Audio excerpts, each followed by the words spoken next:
बात करेंगे जम्मू कश्मीर विधानसभा के 5वें दिन यानी आज 8 नवंबर को भी हंगामा देखने को मिला है। सदन में शुक्रवार यानी आज धारा 370 की बहाली का प्रस्ताव के बाद एक बार फिर जोरदार हंगामा देखने को मिला। विधानसभा में विधायकों के बीच जमकर मारपीट हुई। मार्शल ने इंजीनियर राशिद के भाई और आवामी इत्तेहाद पार्टी के विधायक खुर्शीद शेख को भी खींचकर बाहर निकाल दिया और वहीं हंगामे के बीच पीडीपी के खिलाफ नारेबाजी भी हुई।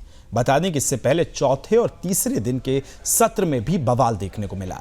दरअसल सत्ता में आई नेशनल कॉन्फ्रेंस ये चाहती है कि वो 370 पर ज्यादा मुखर दिखे, लेकिन पीडीपी और सज्जाद लोन की पार्टी समेत अन्य दल भी अब इस मुद्दे पर क्रेडिट वॉर में पीछे नहीं दिखना चाहते हैं। बहुत जल्दी से आपको ग्राफिक्स दिखा रहा हूं, स्क्रीन पे ग्राफिक्स ला रहा हूं। क्या है 370 का प्रस्ताव और उसकी पूरी कहानी देखिए। जम्मू कश्मीर को विशेष दर्जा देने के लिए प्रस्ताव पारित किया गया है, यह बड़ी आपको जानकारी दे रहे हैं। प्रस्ताव को एनसी ने विधानसभा में पेश किया था। जम्मू कश्मीर सरकार ने केंद्र सरकार से बात करने की अपील की थी, लेकिन बीजेपी ने इसका पूरी तरह से विरोध किया था। कल 370 और 35A की बहाली पर एक और प्रस्ताव पारित हुआ। पीडीपी ने विधानसभा में प्रस्ताव पारित किया था कि बारामूला सांसद राशिद के भाई खुर्शीद जो हैं 370 का पोस्टर लहराने लगे। इसके बाद पक्ष और विपक्ष के विधायकों में हाथापाई भी जो है शुरू हो गई। आज इसी पर करेंगे चर्चा। लगातार तीसरा दिन है सदन में। लोकतंत्र के मंदिर में जिस तरह की झड़प की तस्वीरें आती हैं वो वाकई सोचने पे मजबूर भी करती हैं। और हमारे साथ तमाम मेहमान अभिजीत जसरोटिया साहब मेरे साथ जुड़ रहे हैं, भारतीय जनता पार्टी से प्रवक्ता हैं, बहुत बहुत स्वागत है आपका। गौरव कपूर साहब जुड़ रहे हैं, प्रवक्ता एनसी पार्टी से, आपका भी स्वागत है। अहमद अयाज साहब हमेशा की तरह हमारे साथ राजनीतिक विश्लेषक जुड़ रहे हैं और रोहिल वशीर वहां से मेरे संवाददाता जुड़ रहे हैं। आप चारों का बहुत बहुत स्वागत है। रोहिल, सबसे पहले आपके पास आ रहा हूं, अभी क्या कुछ अपडेट है? आप वहां मौजूद हैं, बातचीत भी लगातार कर रहे हैं, स्थिति अभी बताइए, फिर चर्चा पे आगे बढ़ेंगे। रोहिल।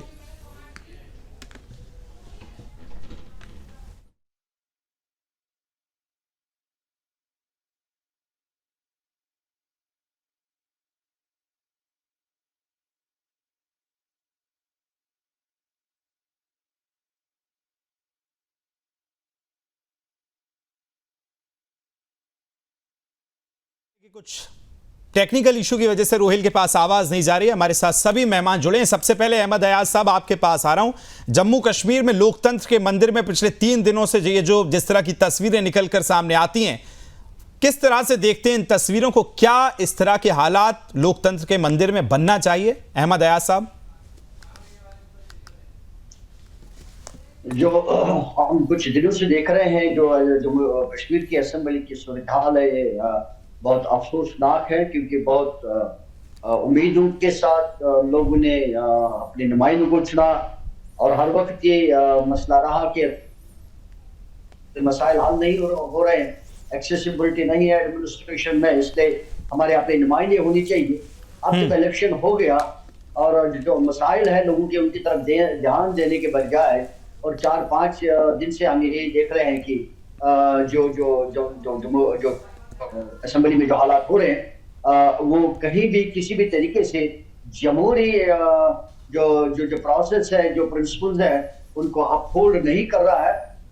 वेल, अगर कोई भी ऑनरेबल मेंबर के पास कोई इशू है, वो ला सकता है। एक जो प्रोसेस है असेंबली का, अपने जो इनके जो कंडक्ट बिजनेस रूल्स के तहत जो भी कोई इशू आता है, तो दूसरे का हक बनता है कि दूसरा उसका अपोज करे, फेवर करे, तरीके से करे, रीजनेबली करे, अपने दलाइल देकर करे, ना कि एक दूसरे के साथ धक्का मुक्की करे, एक दूसरे के साथ गाली गलौज करे, और जिसकी वजह से जो वहाँ की सिक्योरिटी फोर्स है, मार्शल लॉ जिनको कहते हैं, कि उनको हर एक को फिर धक्का देकर बाहर निकालना पड़े।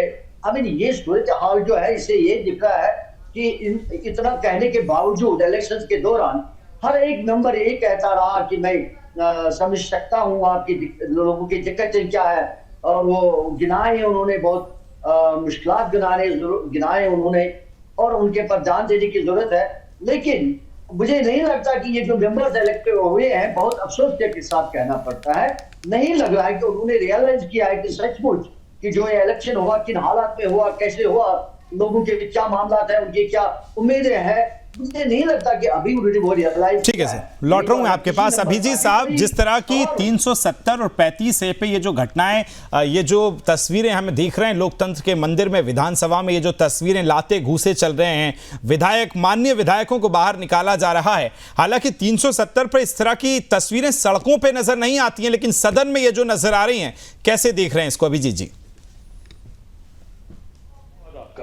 देखिए, सबसे दुर्भाग्य ये है मेरे जम्मू कश्मीर का कि यहाँ पर जो पिछले खासकर 5-6 सालों से जब तरक्की नई तरह से नया दौर एक तरक्की का यहाँ पर चला, जो कि जीडीपी 1.17 लाख करोड़ से आज डबल हो चुकी है, जो कि J&K बैंक हुआ करता था जो हमेशा डेफिसिट देता था, हजारों करोड़ों में जिसका डेफिसिट था, आज वो हजारों करोड़ों में सरप्लस दे रहा है। जो जिस तरह से G20 यहाँ पर हुआ, जिस तरह से 2.5 करोड़ से ज्यादा सैलानी आई, 5-6 साल में जो नया जम्मू कश्मीर जो आपके सामने आया, जो तरक्की यहाँ पर हुई, जिस तरह से यहाँ पर एम्स, IIT, IIM और नए नए यहाँ पर सड़कें और टनलें और चारों तरफ आपको जो तरक्की का मंजर नजर आया, उसके बाद मुझे लगता है कि जितनी पार्टियां बाकी वाली थी बौखलाहट में आती।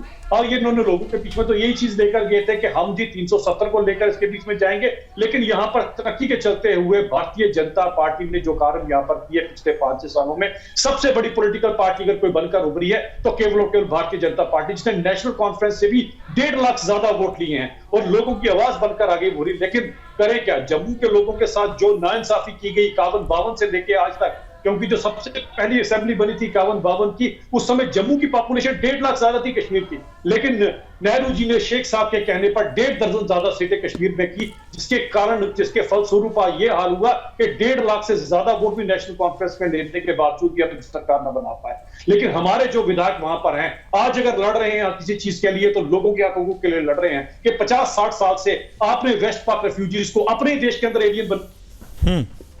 ठीक है अभिजीत जी, लौटूंगा। गौरव कपूर साहब, आपके पास आ रहा हूं। जिस तरह से अभिजीत जी कह रहे हैं उसको आप क्या काउंटर करेंगे? और ये जो तस्वीरें आ रही हैं कि कभी पोस्टर लहराना और इस तरह से विवाद जो हो रहा है, हालांकि सत्र जब चलता है तो वहां की आवाम जो है, वहां की जनता जो है, वो ये सोचती है कि हमारे विकास की बात होगी, पहला सत्र है, इस तरह से विशेष होगा, लेकिन इस तरह की तस्वीरें शर्मिंदा नहीं करती हैं क्या?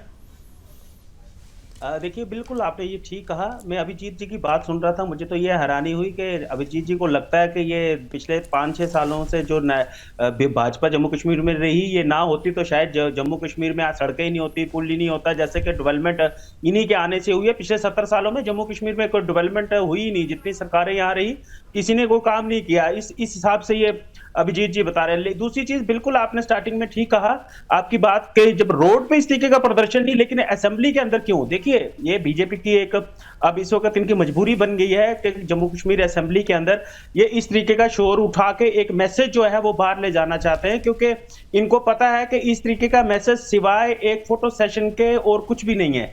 बदकिस्मती ये है कि इनके साथ जो 1-2 और जो जमातें हैं जो इस क्रेडिट की होड़ में पड़ी हैं, देखिए PDP है, उसके बाद इंजीनियर शीत के भाई साहब हैं और लोन साहब हैं, इन लोगों की जो जमातें हैं ये सिर्फ अब कहीं ना कहीं ये दिखाने की कोशिश कर रही हैं कि देखिए हम भी आपके लिए, जम्मू कश्मीर के लोगों के लिए लड़ रहे हैं, जो कि जम्मू कश्मीर के लोग समझते हैं। नेशनल कॉन्फ्रेंस का फर्स्ट डे से हमारा एक क्लियर एजेंडा था, 370 को लेके हमारा क्लियर स्टैंड था और मैनिफेस्टो में भी हमने अपना इस चीज को डाला था कि जब हम असेंबली की फर्स्ट सेशन लगेगा उसमें हम रेजोल्यूशन पास करेंगे।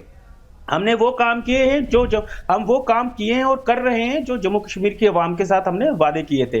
तो कहीं ना कहीं इनको तकलीफ है, वो बिल्कुल मैं समझ रहा हूं। बाकी मैं ये चीज समझता हूं कि जो जम्मू कश्मीर की असेंबली के अंदर कल हुआ और आज भी जो हो रहा है और पिछले 4-5 दिन से जो चल रहा है, स्पेशली मैं कल की बात करूंगा। आप कल देखिए, स्पीकर साहब ने ऑपोजिशन के लीडर सुनील साहब को 2-3 बार कहा कि अगर आप इसके ऊपर बात करना चाहते हैं मैं आपको अलग से टाइम दूंगा, अगर आप इसके ऊपर कुछ डिस्कशन करना चाहते हैं मैं आपसे अलग से टाइम, लेकिन वो सुनने को लिए तैयार ही नहीं थे। उनको ये था कि एक यहाँ ड्रामा हो और एक मैसेज आए। और सबसे बड़ी मजबूरी जो मैं भाजपा की समझता हूं, देखिए जम्मू कश्मीर की जो भाजपा है वो और दिल्ली की भाजपा में बहुत बड़ा अंतर है। जम्मू कश्मीर की जो लीडरशिप है, जो ये जीत के चेहरे आगे आए, इनके दिल में कुछ है, इनके मन में कुछ है, बट इनको करना कुछ और पड़ रहा है, इनकी मजबूरी है। वो हम लोग बड़ी अच्छी तरीके से समझते हैं, क्योंकि जब जम्मू कश्मीर की स्पेशल स्टेटस की जब हम बात करेंगे तो जम्मू कश्मीर के स्पेशल स्टेटस में इनके परिवार भी आते हैं। अगर जम्मू कश्मीर के आवाम को कुछ अगर मिलेगा स्पेशल स्टेटस के तहत, अगर उनका कुछ सिक्योर होता है, उनकी लैंड्स, जॉब्स होती है, तो कहीं ना कहीं इनके परिवार भी हैं इसमें।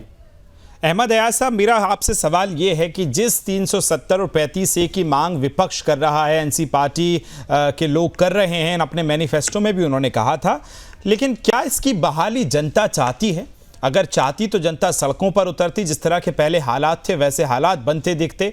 लेकिन जो अभी तस्वीरें नजर आई, हमने स्वतंत्रता दिवस या गणतंत्र दिवस पर देखा, उसके बाद दिवाली हम देख रहे हैं, उसके पहले की जो चीजें हम देख रहे हैं, तो क्या ये जनता को इसकी नीड नहीं लगती?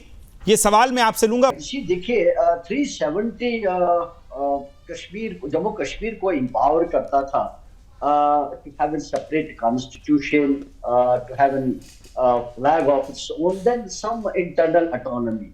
Well, कोई भी स्टेट नहीं चाहेगी कि भी उसकी autonomy ना हो, उसकी इंडिपेंडेंस ना हो, that's in general. लेकिन जहां तक इसका इम्पैक्ट का ताल्लुक है, directly to a common man it did not matter nor it will matter. However, ये एक political empowerment है to the state. तो आम इंसान को इसके साथ कोई वाबस्तगी नहीं है, but to state it is a power. तो इसलिए क्योंकि पॉलिटिकल पार्टी जो जम्मू कश्मीर की है, उनके लिए ये खास मुद्दा रहा है, राइट फ्रॉम इसके एब्रिकेशन के तहत, क्योंकि ये 52 से आया हुआ है, जब ये एक्सेशन हुआ उसके बाद ही एक सेटलमेंट के तहत ये हो गया। तो know that it is being withdrawn, naturally it becomes an issue for anybody. और दूसरा जो आम लोगों को जो मैटर करेगा, जो मैं देख रहा हूं, वो ये है कि जिस तरीके से, जिस प्रोसेस के साथ इसको एब्रोगेट किया गया, सब लोगों को बंद करके, पूरे कश्मीर को बंद करके, तो मुझे लगता है कि वो एक प्रोसेस जी ठीक है सर। अभिजीत साहब, ये जो हालात जो मैंने सवाल किया कि सड़कों पर इस तरह के नहीं आते हैं, सड़कों पे हम देख रहे हैं कि जश्न अब मनाया जा रहा है नए कश्मीर का, जिस तरह से जम्मू कश्मीर लाल चौक पे हम देखते हैं, तो फिर इस तरह की मांग और वापसी की मांग, क्या ये पॉलिटिकल है या वाकई जनता चाहती है? देखिए, मैं इस तरह से बताना चाहूंगा खास तरह आपके सुदर्शन न्यूज के व्यूअर्स को। देखिए, किसी ने मिलकर सबसे बड़ा लोगों के साथ नाइंसाफी की और पाप किया, और आज कह रहा है कि मैं जो है उसमें मैं बड़ा पापी है, तू बड़ा पापी है, कौन बड़ा पापी? इसीलिए मिलकर जोड़ लगी अपने बीच में। पहले पीडीपी वालों ने उठाया, उसके बाद दूसरों ने उठाया, तीसरों ने उठाया, सबके सब वो उसी चीज को लेने के लिए, क्रेडिट लेने के लिए अपने आप को अग्रसर किए हुए। आप एक चीज समझिए, जिन्होंने जो भी कह रहे थे कि यहाँ पर 370, ये भी अच्छी तरह से जानते हैं कि 7 जन्म लग जाए, 20 पीढ़ियां और कभी वापस आने वाला नहीं है। लेकिन करें क्या? 60-70 साल कोई काम किया होता तो लोगों के बीच में जाते ना। अरे 370 के चलते जो नाइंसाफी लोगों के साथ किए, वो तो कम से कम बताओ लोगों को कि हमारे यहाँ की जो बच्चियां, महिलाएं हैं, जब जम्मू कश्मीर से बाहर शादी करती थी, उनके अफवाह का छीन लेते थे, और जो पाकिस्तान से आती थी उसे यहाँ का नागरिक बना देते थे। इतनी नाइंसाफियां करने के बाद अगर कह रहे हैं हमने बड़ी नाइंसाफी की, हमसे बड़ी उन्होंने की है, तो और आपने किसकी लगाई? किसी पुण्य के काम के लिए और नहीं लगाई आप। ठीक है गौरव साहब, आपका फाइनल कमेंट। देखिए, ये कहते हैं कि बड़ी विडंबना हो रही है इनकी बात सुन के। ये कहते हैं कि जितना मर्जी ये शो डाले, वापस आने वाली नहीं है। जब आने वाली नहीं है तो फिर ये आपके एमएलए असेंबली के अंदर ये क्या नाक कर रहे हैं? ये इसकी फिर जरूरत क्या है? अगर फिर तो आपको आराम से बैठना चाहिए, जब आपको पता ये आने वाला ही नहीं है। तो फिर आप ये जो तमाशा है, फिर मैंने ठीक कहा कि आप जो फोटो सेशन है जो आप करके जम्मू कश्मीर के आप म्यूट हो गए, प्लीज अनम्यूट कर लीजिए। जी बोलिए गौरव साहब। ये उनको दिखा रहे हैं। दूसरी बात, ये पीडीपी की बात करते कि पीडीपी ने ये किया, फिर किसने कुछ किया। तो भाई साहब, 2014 में आप ही पीडीपी के साथ सरकार बनाई, उस वक्त आपको तो पीडीपी ठीक लगी, आज आपको लगती है।